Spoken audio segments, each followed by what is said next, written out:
Bonjour à tous, nous sommes donc le jeudi 30 septembre 2010. Alors ça y est, il va ouvrir ses portes le plus grand salon du monde, la plus grande concentration d'engins 4 roues pollueurs, puisque même si on nous vend l'idée du transport électrique, on en a encore pour plus de 30 ans à consommer du pétrole et à engraisser BP, Total et toutes les multinationales énergétiques qui apportent le développement et les populations qui, sans ces sociétés pétrolières bienfaitrices, ne connaîtrait nullement l'épanouissement par le travail, l'humanisme et la voie tracée vers la démocratie, ou plutôt l'horizon de la démocratie, ce fameux horizon qui s'éloigne à mesure que l'on avance.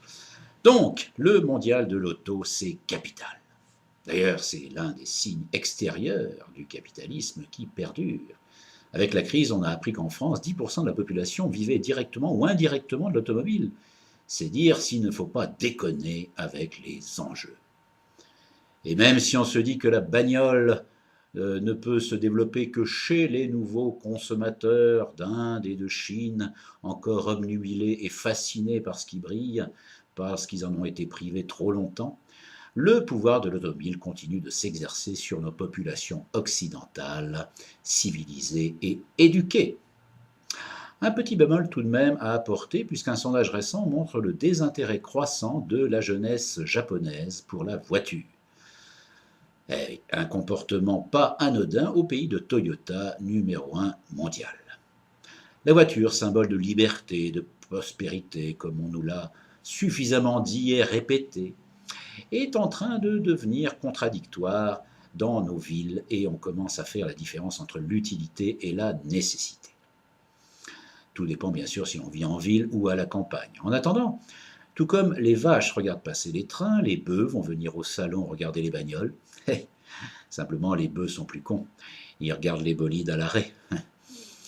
Et comme on le prévoit sans doute cette année encore, succès annoncé pour les stands de petites voitures. C'est normal, c'est la crise. Et puis comme dit le proverbe, grosse bagnole, petite quéquette, je crois que je vais finir par acheter une Twingo.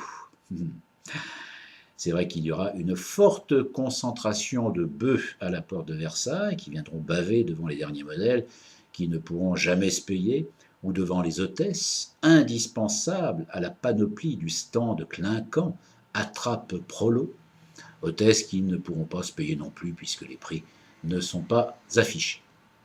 Alors je ne voudrais pas être jugé comme méprisant à l'égard de tous ceux qui vont se précipiter au mondial de l'auto, mais je pense qu'aujourd'hui, dans nos vieux pays, il serait sans doute judicieux, voire intelligent, de considérer ces engins de transport comme un moyen et non une fin. Même si l'on sait bien que la voiture est un jeu pour les grands, que ce jeu est mortel, alors qu'il suffirait d'aller sur un circuit pour se faire plaisir, je me dis qu'en arrosant l'ouverture du salon, je lance à ceux qui me répètent que boire ou conduire, il faut choisir. Je me range à côté de ceux qui pensent qu'il y a une vie possible après l'auto et sans la bagnole. Et je leur dis, depuis ma portière, et encore, bravo.